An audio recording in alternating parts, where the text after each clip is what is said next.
Hola chicas y chicos, una de las dudas más frecuentes que uno encuentra en redes sociales cuando genera contenido sobre Tolkien es, oye, recomiéndame en qué orden leer los libros. Y por supuesto, una de las grandes discusiones cuando se habla de una propuesta de orden de lectura de los libros de Tolkien es si se debe empezar por el Silmarillion o no.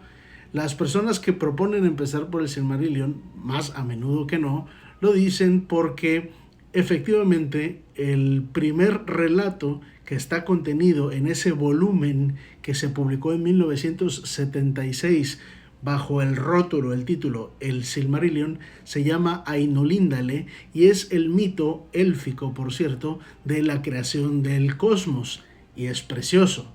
Entonces pensamos de manera lineal, cronológica, hey, el Silmarillion tiene los relatos de la primera edad, entonces hay que empezar por ahí para después leer El Hobbit y luego leer El Señor de los Anillos.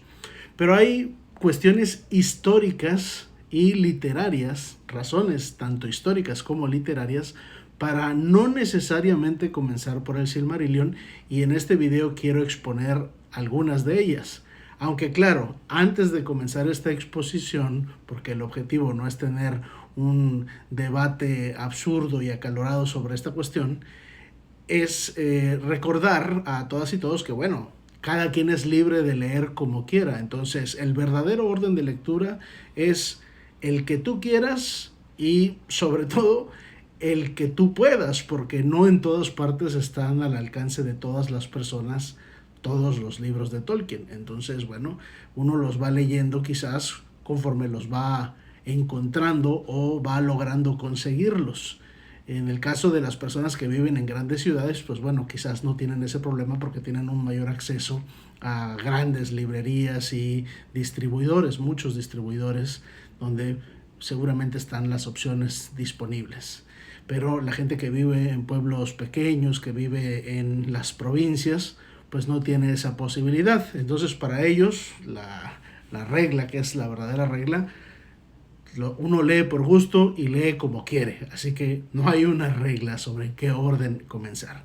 Ahora bien, si tienes acceso a los tres volúmenes más básicos, que son El Hobbit, El Señor de los Anillos y El Silmarillion, una razón pedagógica para comenzar por El Hobbit, luego seguir al Señor de los Anillos y luego seguir al Silmarillion es que los tres libros estarían ordenados así en dificultad de lectura. El Silmarillion es un libro particularmente exigente porque tiene muchos nombres de lugares y de personas que ni siquiera están en lenguas latinas que nos sean cercanas. Entonces el trabajo memorístico es muy exigente, además de que el estilo de la prosa es diferente a lo que acostumbramos leer. Es un libro con un tono más elevado, mitológico.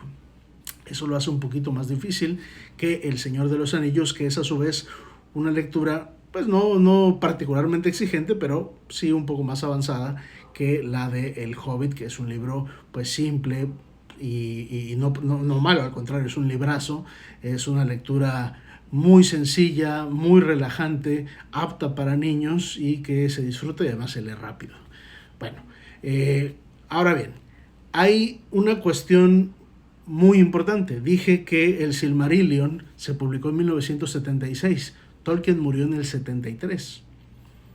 Tolkien no dejó organizado el volumen que nosotros conocemos como el Silmarillion. Él escribió muchas versiones a lo largo de su vida y su hijo Christopher Tolkien, quien fue su albacea literario y su editor, se dedicó a recopilar y ordenar todas las diversas versiones que pudo encontrar de los trabajos de su padre e irlos publicando a lo largo de su vida. Y así publicó, por ejemplo, volúmenes, 12 volúmenes que se llaman La Historia de la Tierra Media. Este que tengo es una compilación del libro El Anillo de Morgoth, La Guerra de las Joyas y Los Pueblos de la Tierra Media, que serían los últimos tres de esos volúmenes de la Historia de la Tierra Media.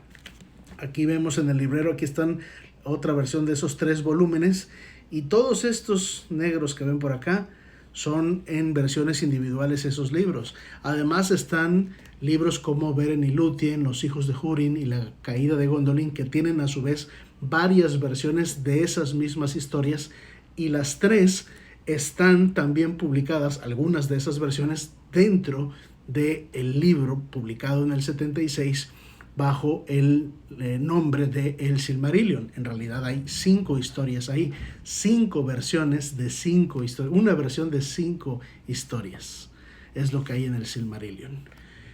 El hijo de Tolkien, Christopher, tuvo que seleccionar a la muerte de su padre cuáles versiones de las historias que conformarían el Silmarillion eran las más compatibles con lo ya publicado. Tolkien publicó en 1937 El Hobbit y en 1954, o entre el 54 y el 55, El Señor de los Anillos, en los 3 volúmenes que conocemos, Comunidad del Anillo, Las Dos Torres y El Retorno del Rey. Cuando muere en el 73, Tolkien seguía trabajando algunos aspectos del Silmarillion. Entonces, ojo, no es que Tolkien no haya terminado el Silmarillion, sino que hay muchos posibles Silmarillions. Y Christopher, para el 76, armó un rompecabezas, tomó algunas de las versiones, las que él estimó eran más compatibles, repito, con lo publicado en El Hobbit y El Señor de los Anillos, y es lo que conocimos desde ese entonces como Silmarillion. Y los libros en la historia, las personas, por cierto, los leemos en el orden en el que se van publicando. Y las personas que en vida les tocó ver las primeras ediciones de todos estos libros, pues primero conocieron El Hobbit, luego El Señor de los Anillos y luego el Silmarillion.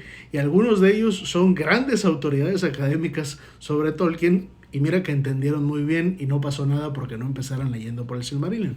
Por cierto, hablando de trabajos académicos, aquí está este libro que se llama Arda Reconstruida, de este señor que se llama Douglas Charles Kane, quien hace un trabajo de rastreo en la historia de la Tierra Media, en todos estos volúmenes, de las diversas selecciones que conforman el Silmarillion publicado, y discute las elecciones de Christopher Tolkien. En algunos casos simplemente concuerda con él y las explica, y en otros casos intenta debatirla.